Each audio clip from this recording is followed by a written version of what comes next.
પ્રભુ પાસે માગ્યું, ઠાકોરજી, ભગવાન, તમારા જેવો તેજસ્વી દીકરો મારે ત્યાં થાય.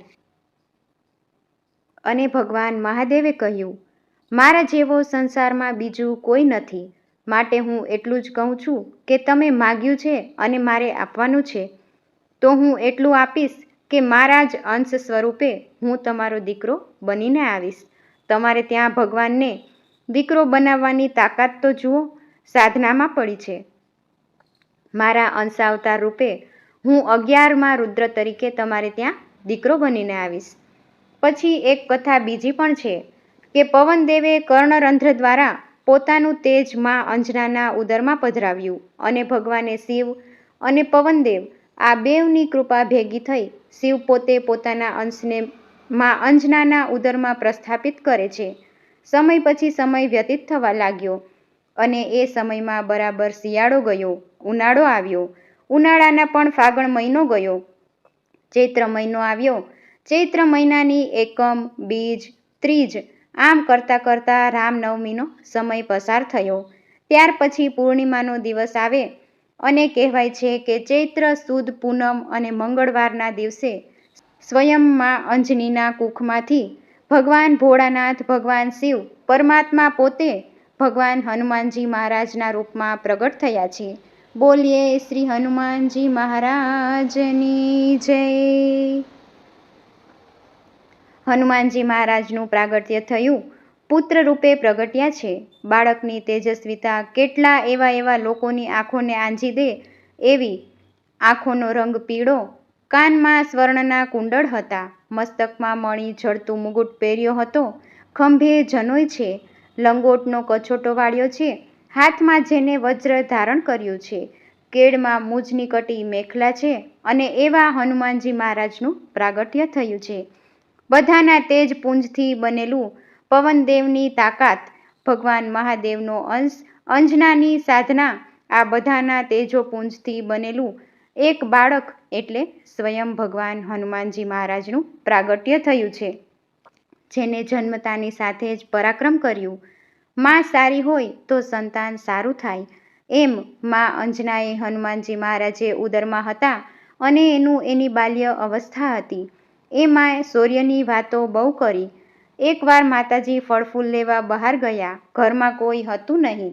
બાળકને એટલે કે હનુમાનજીને ખૂબ ભૂખ લાગી અને બરાબર એને આમ આકાશમાં સૂર્ય જોયો અને પવનના દીકરા હતા.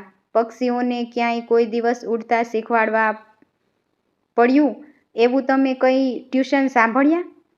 ન સાંભળ્યા હોય એમ હનુમાનજી મહારાજ પણ પવનના દીકરા હતા એટલે એને ઉડવાની તાકાત, એ વિદ્યા તો હતી જ.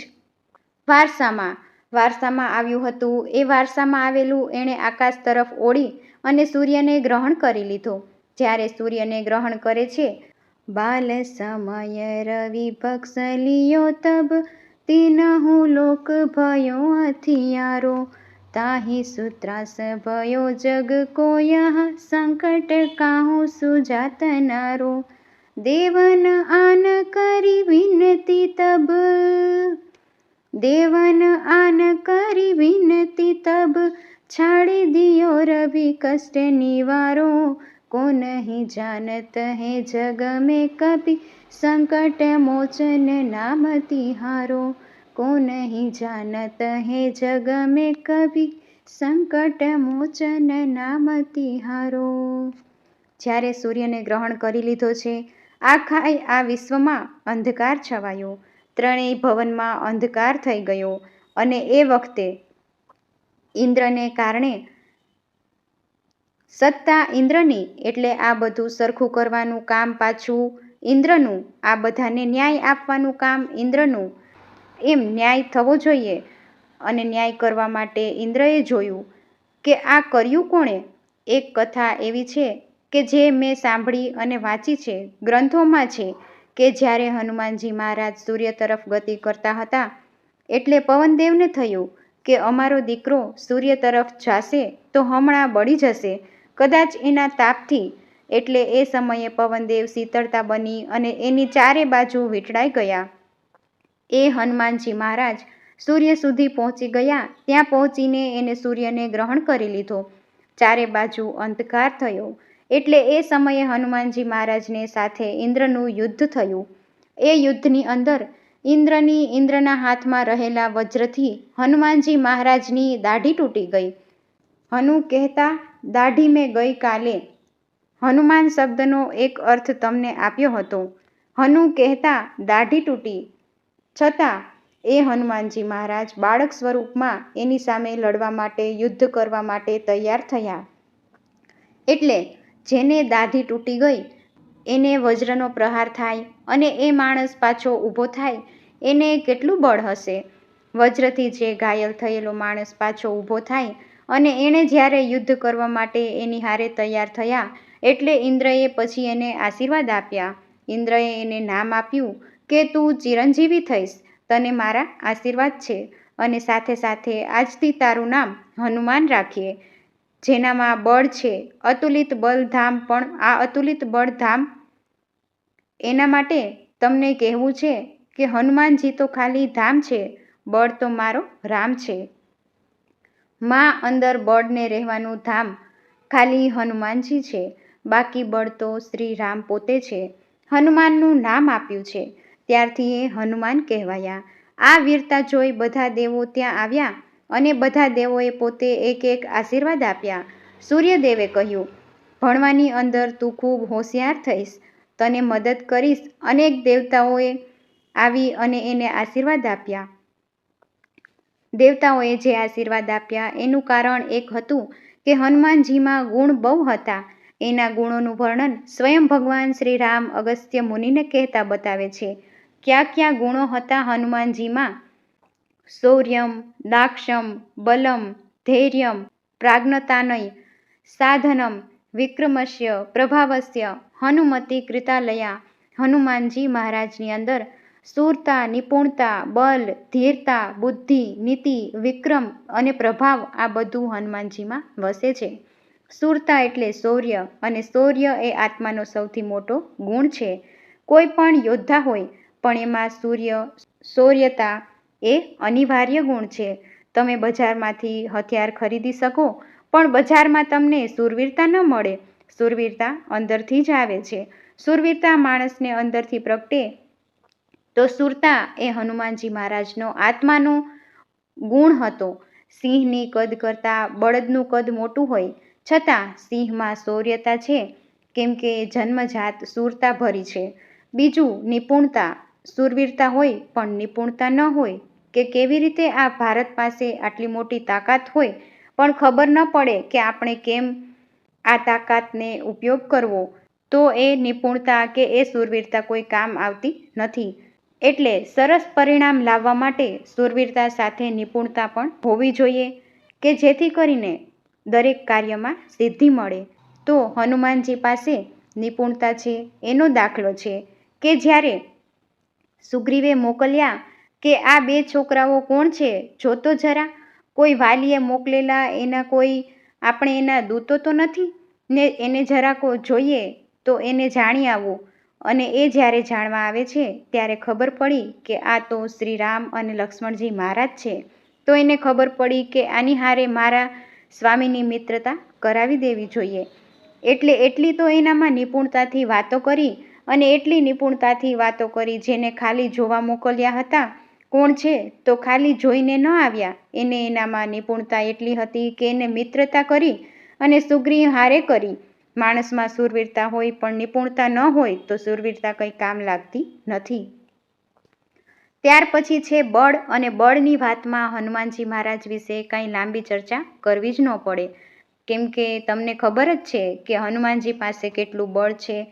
લેવા ગયા તા તો ખાલી જડીબુટી અને ઉપાડીને લાવ્યા આખો ડુંગર. બળ તો એનામાં અતુલિત છે. અતુલિત બલધામા. બળ હોય પણ ધીરજ ન હોય તો બળ કામનું નહીં.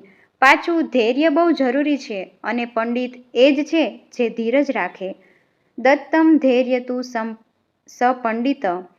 ભાગવતજીનો શ્લોક છે કે જે ધીરજ રાખે એ જ સાચો પંડિત છે. તો બળ હોય પણ એ બળનો ઉપયોગ ધૈર્યતાપૂર્વક કરવો. માણસ કાર્યસિદ્ધિ માટે ધૈર્ય આવશ્યક છે. જ્યારે હનુમાનજી મહારાજ પહેલીવાર લંકામાં આવ્યા તો એનામાં બળ ઓછું હતું. એ તો બધાને મારતા તોડતા પણ રાવણ સુધી પહોંચી જાય એમ હતા. છતાં પોતે ધીરજ રાખી, ધૈર્ય રાખી પોતે બ્રહ્માસ્ત્રથી પોતે બંધાઈ ગયા અને એ સૈનિકોને રાવણ સુધી લઈ ગયા. રાવણ સુધી પહોંચવામાં પોતે ધૈર્ય બહુ રાખ્યું. માણસ પોતાના કાર્યમાં ધૈર્ય રાખે, ધીરજ રાખે, ધર્મના જ લક્ષણ છે.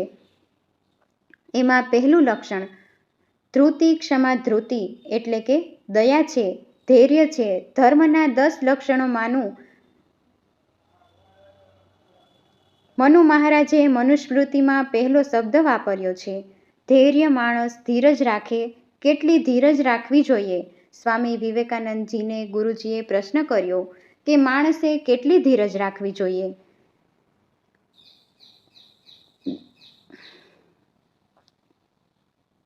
તો ગુરુજીએ કહ્યું કે જ્યાં સુધી ધીરજ રહે ત્યાં સુધી રાખવી જોઈએ. એમાં એક પ્રશ્ન એવો આવ્યો કે અમારે આ પાણી એક છાયણીમાં ભરી અને સામે સુધી લઈ જવું છે તો કેટલી ધીરજ રાખવી? હવે છાયણીમાં પાણી ભરીને જવું હોય તો કેટલી ધીરજ રાખવી પડે?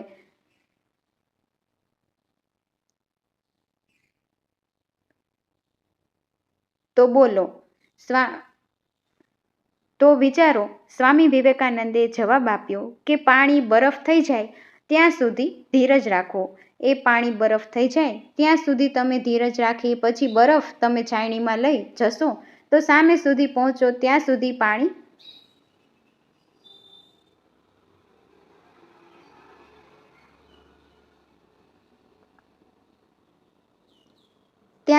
બરફ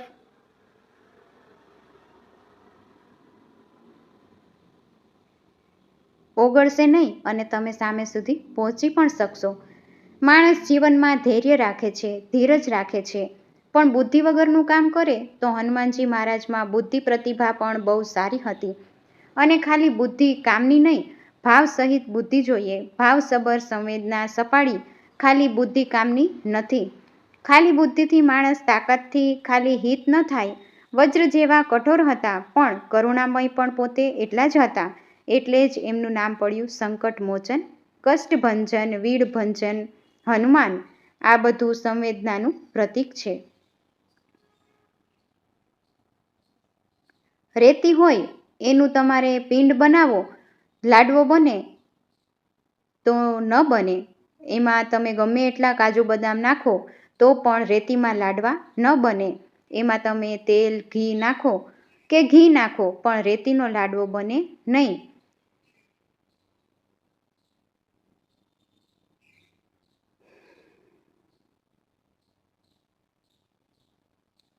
એમ બુદ્ધિ હોય પણ સંવેદના ન હોય, સ્નેહ ન હોય. સ્નેહને સંસ્કૃતમાં ઘી કહ્યું છે. સંવેદનાનું સ્નેહ ન નાખો તો તમારી બુદ્ધિ તમને અનુકૂળ કામ ન આપી શકે. તાકાત લઈ આવે પણ એ એક તમને પરિણામ સારું ન આપે. બધી જગ્યાએ ખાલી બુદ્ધિ ન વપરાય, ક્યારેક સંવેદના પણ હોવી જોઈએ. માણસમાં તો એનામાં બુદ્ધિ પણ હતી, સાથે નીતિ પણ હતી. માણસ નીતિથી પણ ક્યારેક સારી સફળતા પ્રાપ્ત કરી શકે છે. જેનામાં રાજકીય જ્ઞાન છે, રણનીતિ સ્પષ્ટ છે અને પારદર્શક છે. એવા શ્રી ભગવાન રામ અને લક્ષ્મણ હારે વાત કરે ત્યારે પણ અલગ રીતે વાત કરે અને રાવણ હારે વાત કરે ત્યારે પણ અલગ રીતે અલગ નીતિની વાત કરે.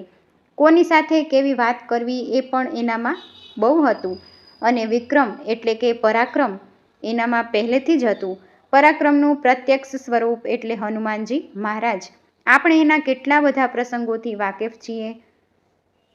આજે પણ જોઈએ તો કંઈક નવું કામ કરવાનું શું છે,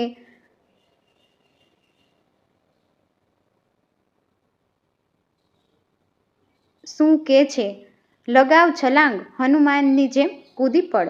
કોઈ નવા શૌર્યના કામ કરો, નવું કોઈ કાર્ય કરવું હોય તો હનુમાનજીની આપણે સૌથી પહેલાં આપણે ઓળખાણ આપીએ છીએ કે હનુમાનજી જેવું કામ કરી દે તો એની અંદર પરાક્રમ પણ હતું. છેલ્લે પ્રકૃષ્ટ ભાવ ઇતિ પ્રભાવ. જેમાં પ્રબળ ભાવ છે એ પ્રભાવ છે. ભગવાન રામ પ્રત્યે પોતાના કામ પ્રત્યે જેટલો ભાવ હતો એટલે એ વ્યક્તિનું આજે પ્રભાવમાં સંસારમાં વખણાઈ રહ્યો છે. બધાની સાથે તમે જુઓ તો સંસારનો કોઈ એવો માણસ નહીં હોય કે જે હનુમાનજી પ્રત્યે આકર્ષણ નહીં રાખતો હોય.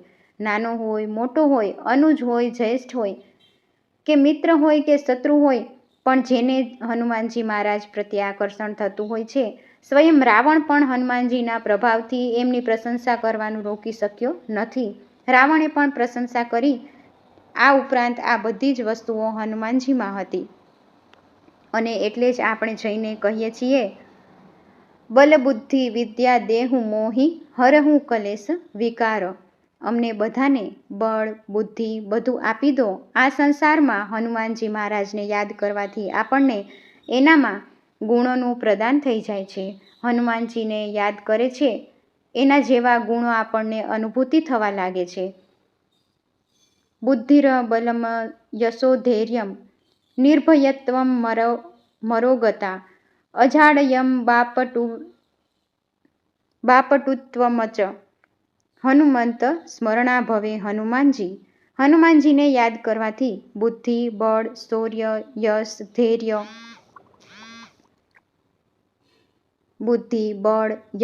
ધૈર્ય, નિર્ભયતા, આરોગ્યતા, વિવેક અને વાક્પટુતા જેવા ગુણો આપણને સૌને પ્રાપ્ત થાય છે. જ્યારે આ બધા જ ગુણો આપણને પ્રાપ્ત થતા રહે છે એટલે આપણે હનુમાનજીને યાદ કરીએ છીએ. જ્યારે આ બાળક બધા હારે ઝઘડો કર્યા કરતો, બધાને હેરાન કર્યા કરતો, બડુકા બાવ હતા. પહેલેથી એકવાર જંગલમાં ગયા. ધ્યાનમગ્ન મુનિઓ છે, સાધના કરે છે, યજ્ઞ કરે છે, તો એના ખોળામાં બેસી જાય, એને હેરાન કરતા. પછી તો એટલા બધા લોકોને હેરાન કર્યા કરતા એટલે મા પાસે એની ફરિયાદો આવી. માએ એને સમજણ આપી, પણ માની શિખામણ એ ભૂલી જાય છે. કારણ કે એને શાપ હતો કે તારી શક્તિ તું ભૂલી જઈશ. તને યાદ કરાવે ત્યારે તારી શક્તિઓ તને યાદ આવશે. આ ઋષિઓનો શાપ હતો. બીજા કોઈ માણસને શક્તિ યાદ એટલે જામવાનજી યાદ કરાવ્યું પછી ભાગ્યા છે. આ બાળકની ચિંતામાં ન થઈ. આ બાળકનું મારે શું કરવું? બાળકને વિદ્યા માટે પ્રેરણા કરી. જ્યાં સુધી વિદ્યા ન મળે ત્યાં તમે જીવનમાં સુખી ન થાવ. ક્યારે વિદ્યા માટે થઈ અને એને પ્રેરણા કરી. હનુમાનજી પૂછે છે કે માં, વિદ્યા ક્યાં મળે?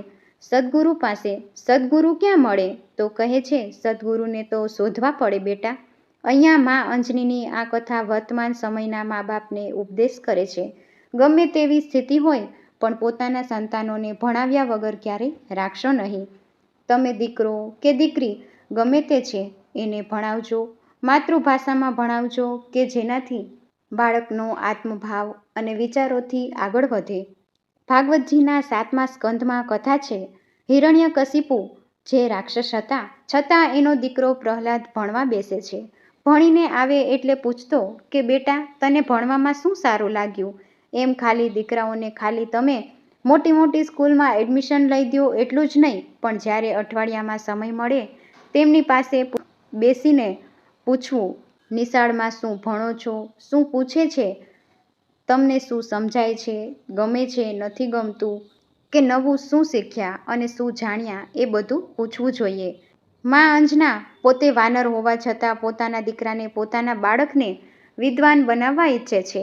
અને જે મા બાપ પોતાના સંતાનને ભણાવતા નથી એ સંતાન મોટું થયા પછી આ સંસારમાં બહુ બધા એના દુશ્મનો હોય, પણ સૌથી મોટા દુશ્મન કોઈ હોય તો એના મા બાપ પોતે છે કે જેને ભણાવ્યા ન હોય. માતા શત્રુ પિતા વૈરી યેન બાલોન પાઠિત ન શોભતે સભા મધ્યે હંસ મધ્યે બકો યથા. જે સંસારમાં પોતાના મા બાપ પોતાના બાળકને ભણાવતા નથી એના જેવો આ સંસારમાં બીજો એનો કોઈ શત્રુ નથી. પિતા વેરી છે. ન શોભતે સભા મધ્યે હંસ મધ્યે બકો યથા, કે જેમ હંસોના ટોળાની અંદર બગલો ન શોભે એમ વિદ્વાનોના આ મંડળમાં વિદ્વાનોની સભામાં અભણ પણ ન શોભે. વિદ્યાહીના ન શોભંતે નિર્ગંધા ઇવ કિમ સુકાહા. જેમ કેસુડાનું ફૂલ હોય આમ જ્યારે વૃક્ષ ઉપર લટકતું હોય કેટલું સુંદર દેખાય, પણ એ બીજા ફૂલોની હારે ન શોભે, કારણ એમાં ખાલી રૂપ છે, એમાં સુગંધ નથી. એમ તમારી પાસે પૈસો હોય, રૂપ હોય, વિદ્યા ન હોય તો તમારી કોઈ કિંમત નથી. આ સંસારમાં હનુમાનજી મહારાજને ઉત્તમ ગુરુ પાસે વિદ્યા પ્રાપ્ત કરવાનું કહ્યું.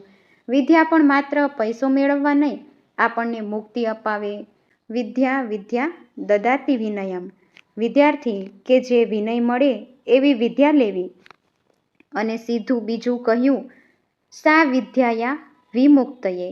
જે તમને મુક્તિ અપાવે એવી વિદ્યા જાણવી જોઈએ. આ સંસારમાં વિદ્વાન માણસ બધે પૂજાય. ગુરુજી સ્વગૃહે પૂજ્યતે મૂર્ખમ, સ્વગ્રામે પૂજ્યતે પ્રભુ, સદેશ પૂજ્યતે રાજા, વિદ્વાન સર્વત્ર પૂજતે. મૂર્ખા હોય ને મૂર્ખા, એના ઘરમાં જ પૂજા થાય. ખાલી મૂર્ખાઓની પૂજા થાય, ખાલી ઘરમાં થાય. દેવતાઓની પૂજા એના ગામમાં થાય. મંદિરના દેવ જે રામજી મંદિરના ભગવાન છે એની પૂજા એના ગામમાં જ થાય. બહારના ગામના લોકો કોઈ સેવા પૂજા કરવા ન આવે. સ્વગ્રામે પૂજ્યતે પ્રભુ, સ્વદેશે પૂજ્યતે રાજા. રાજા હોય એના પોતાનું રાજ્ય હોય ત્યાં જ એની પૂજા થાય, બીજા રાજ્યમાં એની પૂજા ન થાય. પણ વિદ્વાન એક જ એવો છે કે જ્યાં જાય ત્યાં વિદ્વાનની પૂજા થાય. તો વાલા વૈષ્ણવો, વિદ્વાનની પૂજા સર્વત્ર થાય છે.